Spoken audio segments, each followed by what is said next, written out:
Todo Mundo Odeia o Chris é uma série que conquistou um espaço enorme no coração de todos os brasileiros. Quem aí não passou raiva com a Tônia, riu com as falas da Rochelle, se identificou com a pão-durice do Julius e sentiu vergonha alheia das cantorias do Drew? No entanto, todos devemos admitir que nenhum de nós gostaríamos de ter a vida do personagem principal, o Chris. Inspirada na vida do ator e comediante Chris Rock, a série retrata a sua adolescência e todas as dificuldades com as quais teve que lidar ainda muito jovem. Apesar de todas as risadas que a série nos proporcionou, ela também apontou e evidenciou com seu humor uma realidade bastante complicada: a discriminação racial nos Estados Unidos. Essa discriminação e esse tratamento desigual que prejudicou tanto a vida do Chris e de sua família e de milhões de outras pessoas tem origens históricas, e hoje então nós vamos tentar entender um pouquinho desse passado dos Estados Unidos que pode nos ajudar a entender por que todo mundo odiava o Chris.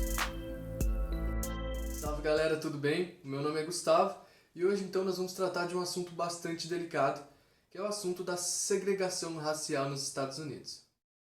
Como vocês viram na introdução, este é um problema histórico que tem suas origens na época da escravidão. Pois é, os Estados Unidos também se utilizaram de mão de obra escrava em peso desde o período colonial. Os escravizados chegaram à Virgínia em 1619 e foram forçados a trabalhar em plantações de algodão, em plantações de tabaco e também de açúcar. Bem, os estados ao sul eram quem predominantemente utilizava mão de obra escrava, e nesse contexto, os escravizados eram vistos como uma mercadoria, eram entendidos como propriedade, objetos e não como seres humanos. Mesmo após a independência do país em 1776, a escravidão perdurou. Mas já para o século XIX, embora a ideia de superioridade branca estivesse presente em todo o território nacional, já havia movimentos abolicionistas importantes. Enquanto a escravidão dominava no sul, os estados do norte começavam a enfatizar o trabalho livre, o solo livre. O sul queria, no entanto, expandir a utilização da mão de obra escrava nos novos territórios conquistados pelos Estados Unidos no século XIX.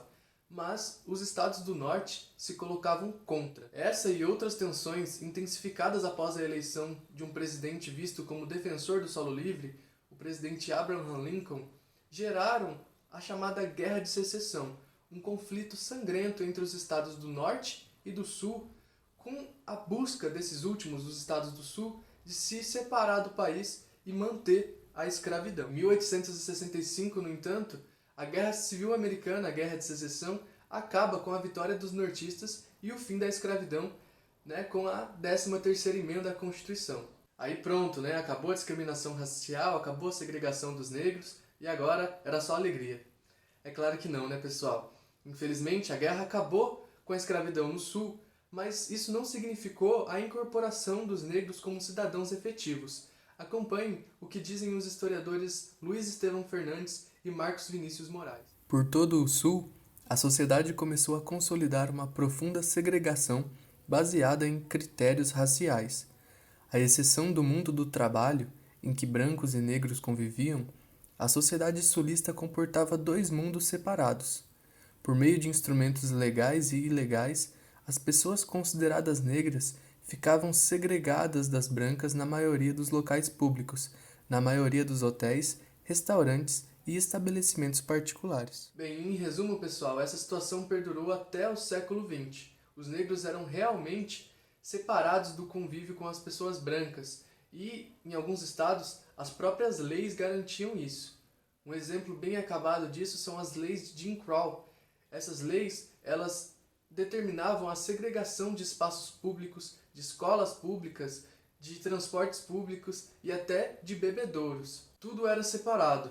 Brancos utilizariam um e negros utilizariam outro.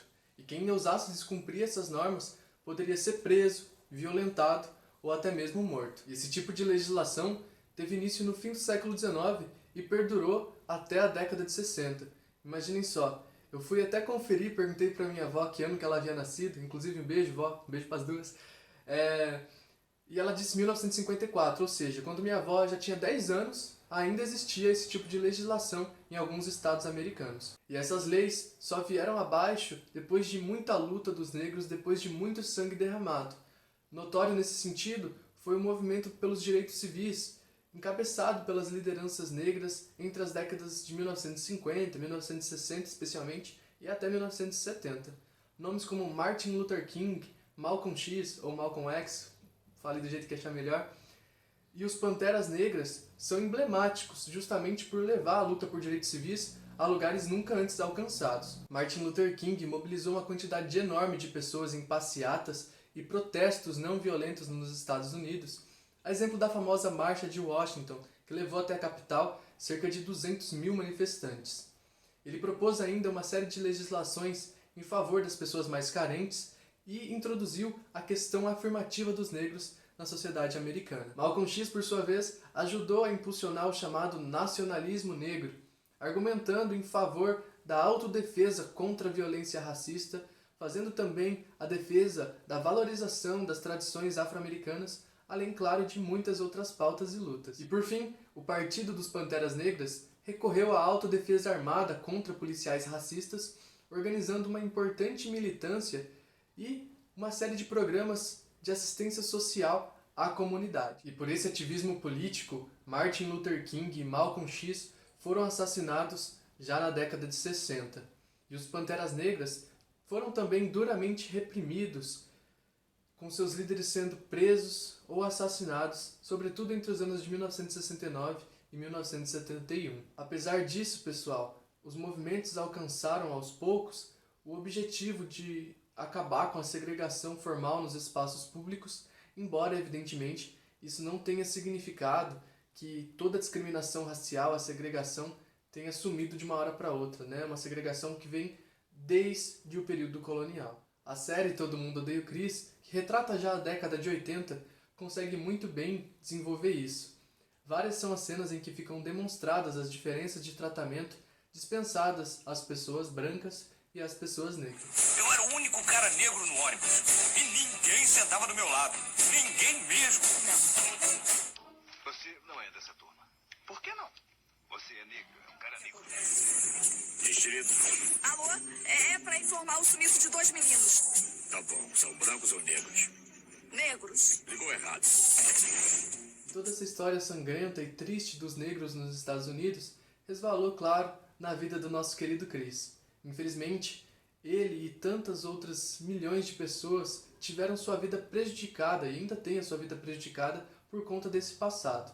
E é importante, então, nesse sentido, que a gente conheça um pouco dessa história. E nesse vídeo, pessoal, eu apenas, claro, pincelei alguns pontos da história dos Estados Unidos, sem aprofundar em nada, mas justamente com esse objetivo de te dar uma visão mais geral desse assunto. Se você quiser saber mais sobre qualquer uma das coisas que foram citadas aqui, tem indicações de leitura aqui na descrição do vídeo, beleza? Então, muito obrigado pela atenção, até a próxima, se inscreva no canal, por favor, se ainda não for inscrito, porque aqui toda semana você vai ter vídeos para aprender um pouco sobre história e filosofia a partir de animes, séries e filmes, beleza? Até mais!